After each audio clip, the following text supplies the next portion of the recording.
Pemirsa, sebanyak 12 kabupaten kota di Padang, Sumatera Barat terdampak bencana banjir dan longsor akibat curah hujan yang tinggi. Termasuk di Kecamatan Kuto 11 Taruso, Kabupaten Pesisir Selatan Padang, Sumatera Barat, yang menewaskan setidaknya 11 korban dan 2 korban hilang.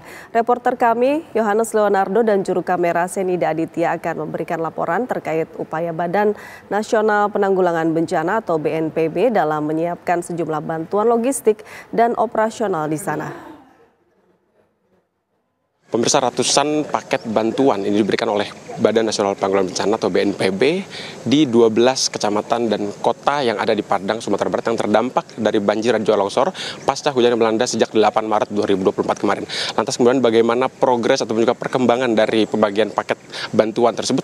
Kami sudah bersama dengan Kepala BNPB Letjen TNI Suharyanto untuk kemudian menjelaskan bagaimana teknis terkini untuk perkembangan dari pembagian paket bantuan di kecamatan kota 11 Tarusan di Kabupaten Pesisir Selatan. Selamat sore, Pak. Sore.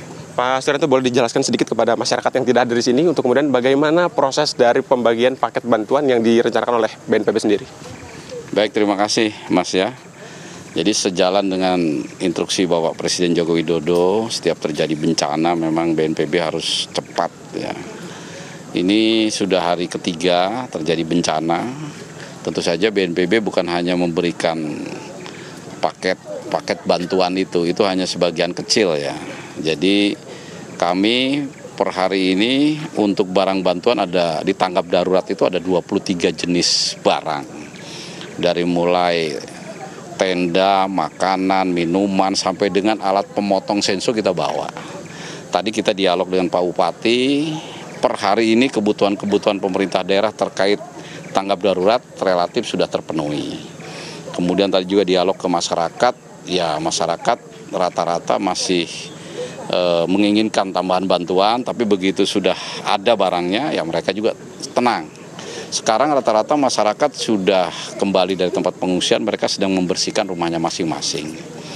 Nah, kemudian yang akan kita lakukan adalah ada beberapa ratus rumah yang apabila dia masih bertahan di situ, tahun depan ada musim hujan, ya dia pasti banjir lagi.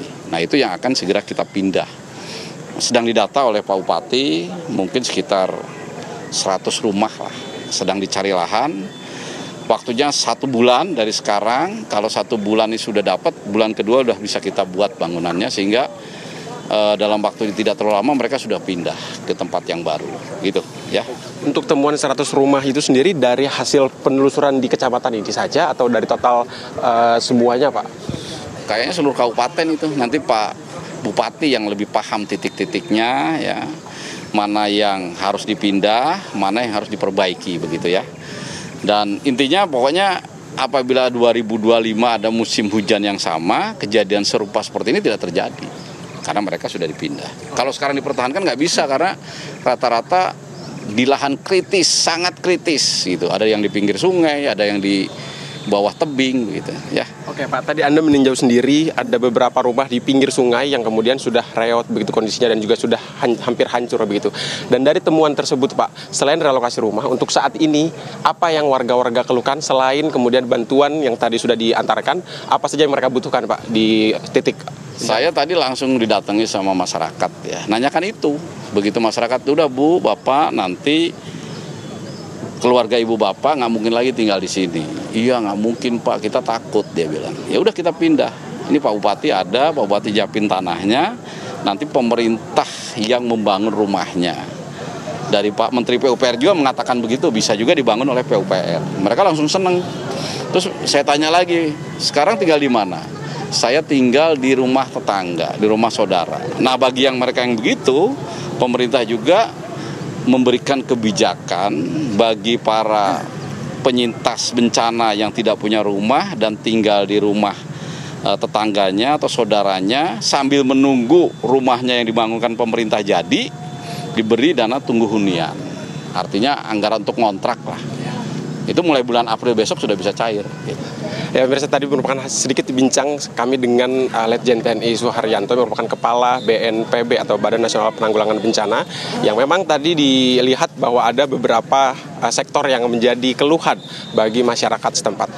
Dari Padang, Sumatera Barat, Yohanes Leonardo, Senida Aditya, TV One mengabarkan.